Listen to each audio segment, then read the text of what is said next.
Do you know your net worth? Understanding how much money you own and how much your assets are worth, minus your debts, that is your net worth, and it actually changes your behavior. Understanding your net worth puts you on a path towards financial freedom, financial success, maybe it's retirement. It's hard to do any of that without knowing your net worth.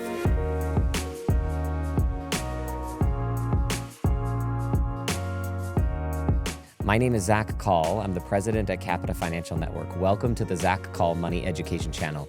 For sure, like and subscribe here in order to get access to all the tools that we throw out to the public. Capita is all about education, and this video is educational in nature. We provide these downloadable worksheets that we're going to go over today as a free resource for you. You can download it, you can tinker with it, you can use it as you need it. And today's video is me teaching you how to fill it out and how to understand it. So before we begin, download the Excel file, and that way you can follow right along. And then I just recommend as you finish, do a save as and put the month on it. So maybe 2025 October, that's when it is right now, literally when I'm talking about this. So I would save it 2025 October, and that way I know that that's what my net worth was like on that date. And when I do it again in the future, I'll save as 2025 November, and so on. So I'm also building out a series to help individuals have their best financial year. And this process of updating your net worth should be done quarterly as part of that overall goal of having your best financial year. So I'm going to dive into this tool and show you how to put it in. But before, let's get all the way to the end. Let's show you how it looks when you're done.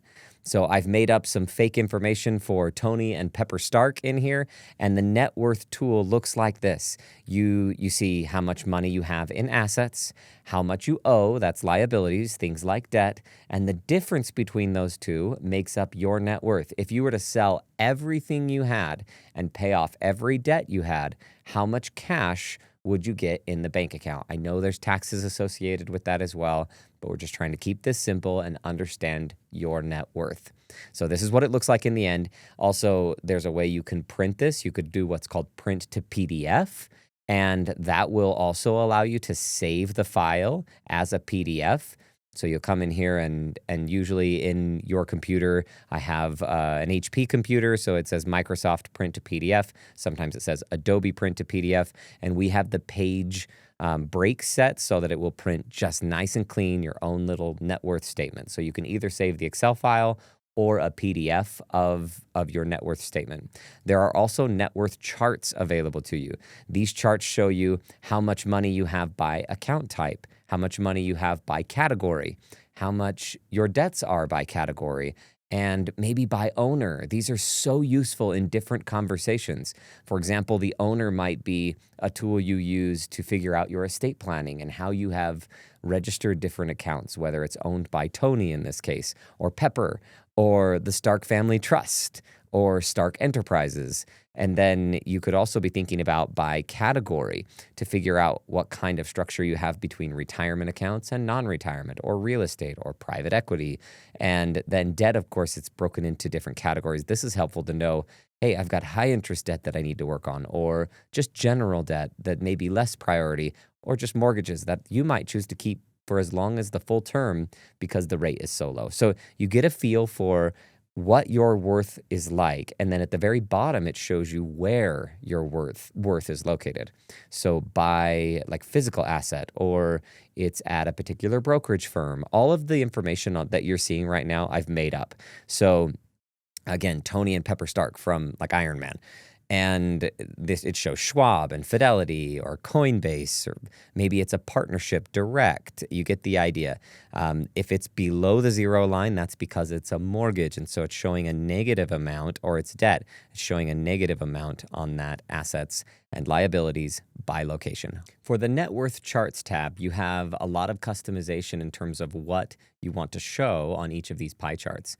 So at the top where the title is listed, there's a little drop-down menu.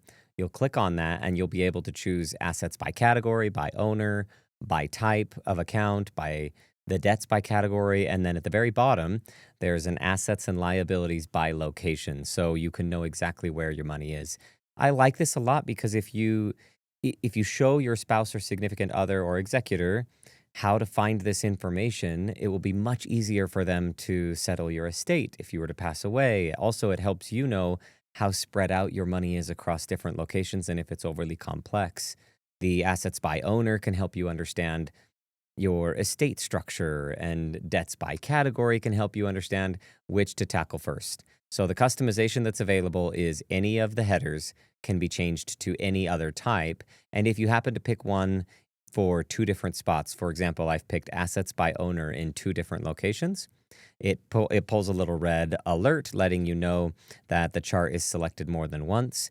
So you can go to the other spot where it is selected and change it, in this case, to debts by category. And we've gotten rid of that error.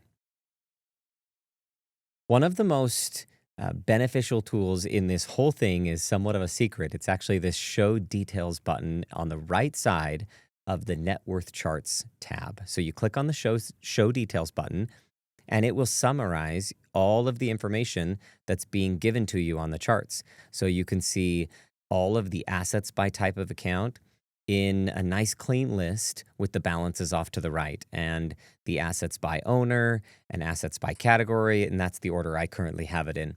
So this list is really nice because sometimes it's hard to see exactly how much each of those are in the chart. So if you click on the Show Details button to the right of all of the charts up at the top of the page, it will allow you to see all of these details in a nice clean list. Okay, so we know what it looks like in the end. And the idea is, how do you get to this as easy and as quick as possible so that you don't have to spend all of your free time? I mean, you work hard enough in life. We don't want you spending your weekends, unless you love it, we don't want you spending your weekends counting the beans, basically.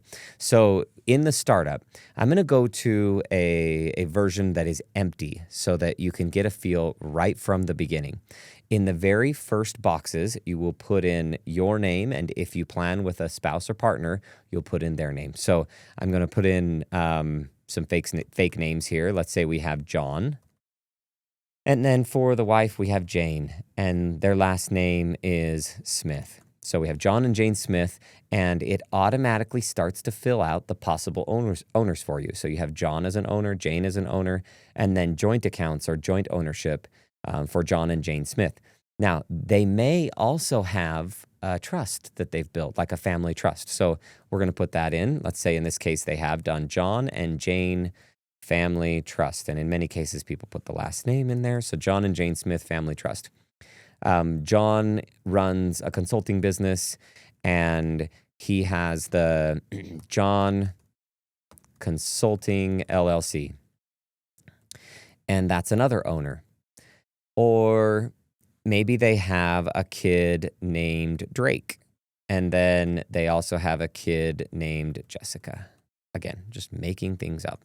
So 2 kids, an LLC, a family trust, joint ownership, and then each of their names. It's important that you put all the possible options for how you own things. It's not the end of the world if you don't think of them all right here, because on the next page, when we go to enter in the exact assets, if you forget and you think, oh my gosh, I had a third child and I forgot about it. Obviously, it wouldn't. But the point is, if you had some other ownership structure that you wanted to add into the possible owners, you just come back to this tab, add it as a possible owner, and it will show up on the drop-down menu for the next page. Okay, so for locations, you might say ABC Bank. It might be DEF Brokerage. I'm, again, making these up. I like to put in physical asset for like home, partnerships, or LLC. And you can see that there are partnerships and LLCs. You can see that there are some grayed out ideas for you, or direct investment. So this would be like if you had a private equity investment that you directly invested with a particular fund or a particular deal. You could put direct investment, and there are plenty of others. I'm going to put mortgage, company, XYZ. Okay. So now we have categories. You get to choose 8 different categories. So you can name these however you want. I would recommend just keeping what we've put in here to start. If you really have a passion for naming them a different way, go for it. That's totally up to you. But these categories are listed in a particular order, and on the net worth page, they're put in a particular order that I think is one of the most intuitive, and I would leave them as they are. If you don't have any kids, then that's an easy one. Get rid of the kids account. To the right, it has a category sum. So do you want that category to be included in your net worth summation? If so, or just adding up to your net worth.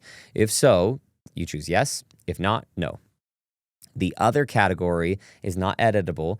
That's on purpose so that no matter what, everything that you don't assign to one of the 8 categories gets lumped into other. And then debt is broken into 3 categories: mortgages, general, high interest. So general would be car loans or student loans. And we just gave maybe a little suggestion for anything over 10%, consider that high interest. And obviously that will vary by market rates as well as personality preferences. You might think anything over 5% is high interest and you just want it gone. For me, I like to say mortgages and general, that's where you're trying to get basically no high interest debt, trying to eliminate general debt. It's not as much of an emergency, but you're trying to reduce it as much as possible. And then mortgages, you're trying to decide, is it really worth getting rid of, or can I invest and make more?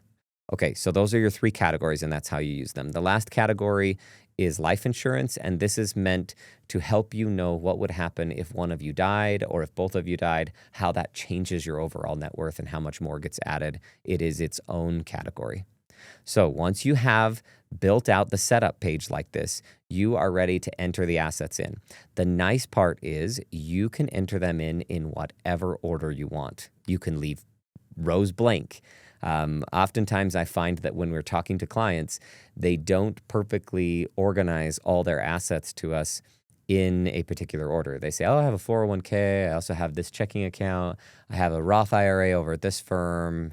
I have a brokerage account here, and then I have a Roth IRA at that firm. And they just come in random orders. Also, our house is worth this much, and then maybe a few more assets. And, oh, I have a mortgage on that house. And this tool is designed to accommodate that. So just put it in, and it doesn't matter in what order. So in order, I'm going to do maybe one row, and then I'm going to jump back over to Tony and Pepper Stark because they've already filled all that out, and it'll save us some time. So from an asset name and type, you put in the asset name and type. Then now everything becomes a drop-down menu based on how you set up the previous page. So if it's a 401k, let's say that it is the self-employed 401k, and that's called, and let's see, it was John has no employees. He's eligible to do what's called a solo 401k. He can contribute a lot to it. It's a retirement account, and let's say he has $450,000 in that, and it's owned by John, and let's say that one is set up at DEF brokerage firm. You can put the website off to the right. And if you want to, you can put in an optional note. If you're feeling like you want to give instructions to somebody like a spouse, if you were to pass away, you could leave that note there. And the last column is life insurance death benefit. I'd leave that blank, obviously, for this. When it comes to life insurance and you choose life insurance, the tool will start to prompt you. So let's go through that. Let's say that John has set up term life insurance. And when we click on the life insurance category, it's going to start to give us some warnings. So on the far left, it says, hey, put the cash value in column G and the death benefit in column M. Now, term life insurance rarely has a cash benefit. The idea here is, or a cash value. The idea here is that I'm just paying as low cost as possible, or John is, in order to get the best death benefit. So he has 0 cash value. So we're going to leave that at 0. And then it's still owned by John. And let's say it's like, oh, I have life insurance with an insurance company. I forgot on the custodian location. So I hop back to the locations and I add in life insurance company A. And I go back to data entry. That is a little bit of a pain to hop back and forth, but it works better if you keep it consistent like that. All of the filtering tools, the bringing it all together will work better. And then I like to put in the websites in my own so that I know exactly where to go if I want to take a look at that and get an updated value. So if it's life insurance company A.com, then I put that web address in there. And I know as I work down this list, I can quickly log into everything and update balances. Now, John has $2 million of term life insurance, but it's not listed there in the value. So we're going to come over here to the life insurance death benefit value and put in $2 million. And that will now satisfy, and you can see all the colors have changed from blue back to red on the warnings and instructions, and so we tackled it. Another warning and instruction that you might come across is, let's say that we have a mortgage for the primary residence. So I'm going to put that primary residence in there. And you would also put the value of the primary residence in here as well. So let's do both just so that gives you a good feel for how that works. So on the category for primary residence, I'm going to pick real estate. For the category for the mortgage for the primary residence, I'm going to pick debt mortgages. You're going to want to make sure that those are in different categories. For the value of the real estate, let's say their home is worth $1.2 million. And then that one is, let's say they forgot to put this in their trust, where they most likely should. That's one of the main reasons for having a trust, is to help you avoid probate for real estate if both of you passed away. But let's say they put it in just their own names right now. So I put that in there. And then it's a physical asset. So that's the location, is physical asset. And then if you wanted to, you could put in Zillow.com or something to look up the current value, and that would be fine. Okay, so the real estate line we did. Now the mortgage. Let's say they have a $600,000 mortgage. So it's not going to like this. And the reason for that, it's giving me a little warning that says assets must be positive, liabilities must be negative. So it gives you three things. Category can't be blank, liabilities must be negative, assets must be positive. So this is a liability. So I need to type in a negative sign, and then I do -600. Now it likes it. So the tool's pretty smart. The warnings are designed to help you get through the little nuances of the tool. And we can thank Sean here in our office. He's great with Excel. He's figured out all of this. And I know some of you are going to have some questions and examples. I would say get through the whole tool, try it out before you make comments. But if you've given it a full shot and then you have a suggestion as to how you think it should be better, send it over to us or make a comment in the comments here, and Sean and I will take a look. I look at every comment right now. I may not be able to do that forever, but I look at every comment. Our team comes in there, and you'll notice me responding with answers when I can. Okay, so we have a -600,000 for the mortgage, and it's in John and Jane Smith, or maybe it was just in John's name. Either way, doesn't matter. And then I'm going to pick mortgage company XYZ. I could put in the website to get to it, but you get the idea. So then we hop onto the net worth page, and some of this information is now starting to come through. So I'm going to jump over to Tony and Pepper Stark so that this video isn't extremely long with me filling out each row. When it comes to options and how you can customize this, let's say you have finished the data entry page and you're now moving over to the net worth statement. Each title within the net worth statement is selectable. It's customizable according to the categories that you gave. So you could change not only the categories, but you could change the location on the net worth page for what categories show in each spot. So the categories, like, for example, if I choose cash, it's going to break the tool, and that's okay. So we need to just figure out what's going on. Well, it says you cannot select a category twice. So cash is selected twice. A quick note about cash. I'm not talking about the cash that's inside your brokerage account, because there's always a little bit of cash there. What we're talking about here is bank accounts, like literally how much do you have in savings, checking, money markets, and maybe you want to include CDs in this category. Or you could include CDs as part of a general investment. That's in this video, in this version of the tool, second row, first column, general investment. But we still have this error, and it's telling me in red, you cannot select a category twice. Well, I have cash twice, so it would count those twice.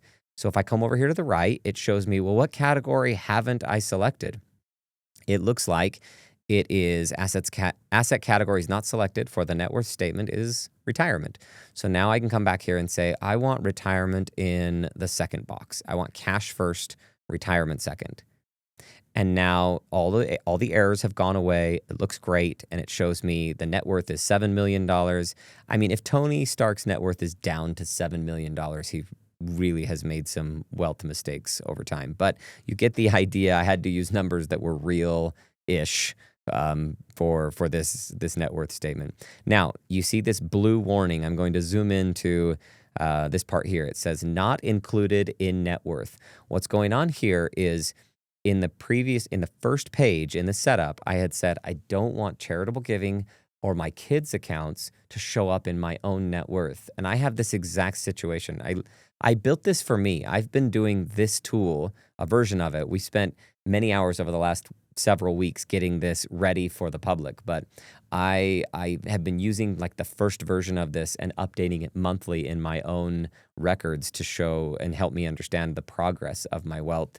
And I don't like the idea of my kids' college savings accounts making me think I have that money in my own retirement planning or my own wealth. So I have selected to not have those be included in net worth. The same thing with charitable giving.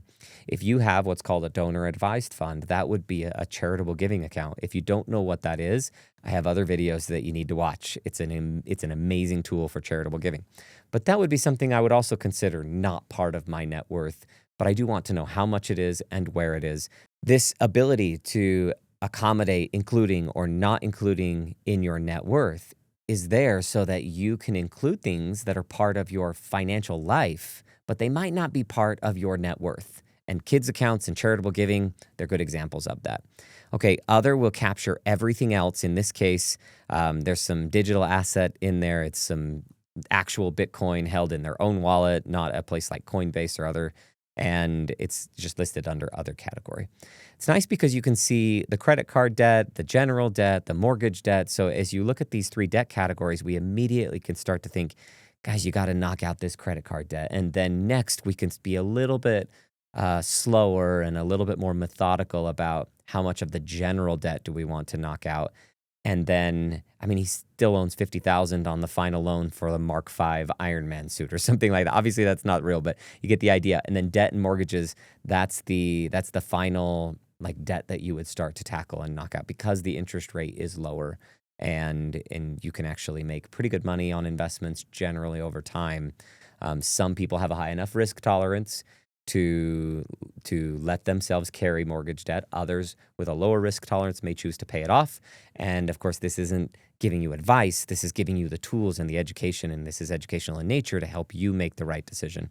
And then life insurance death benefits on the far right, and we've gone through the charts. Okay, so we've done a very quick run through on how to use this tool. The best way for you to learn and the best way for you to get better will be you tinkering with it. Hop in there and put your net worth into the tool.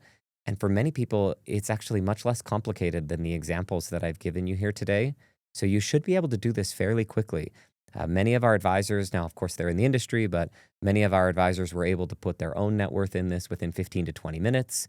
And now that's because they all know all their logins to all their accounts. That's going to be the most difficult part of this is logging in and then the two-factor authentication and getting the text message code and then getting in and actually knowing what your balances are and what website you use to go there. So if you log the website on that page where you can, then it will help you the next round when you go back to do it again. So remember, if you haven't downloaded the tool, hop into the description below and you'll be able to get a copy of this tool. And then if you have any questions, feel free to reach out to us. We're Capita Financial Network. You can find us on capitafinancialnetwork.com. You can comment in the comment thread below, and we'll jump in and see what we can do to answer those questions. If you want to talk to us directly, you can use connect@capitamail.com. And if you're one of the people that are already thinking about or have reached out to us here at Capita and you would like us to get a jump start in understanding your financial picture, I can't think of a better way for us to jump in immediately and know what's going on in your finances than you filling out this sheet. You could send this Excel file back to us and we'll immediately, obviously don't include any login information for security reasons, but just send us the rough balances of things and the structure and the ownership and the account types and categories. It will be so easy for us to know exactly where to pick up and begin a financial planning journey with you. So we're happy to help you. Follow along on the Zacc Call Money Education channel. Subscribe here so that you stay up to date and receive all of the latest updates, tools, resources that we're throwing out to the public. So understanding your net worth is a critical part of being successful in your financial life. Follow along, and thank you for joining us here.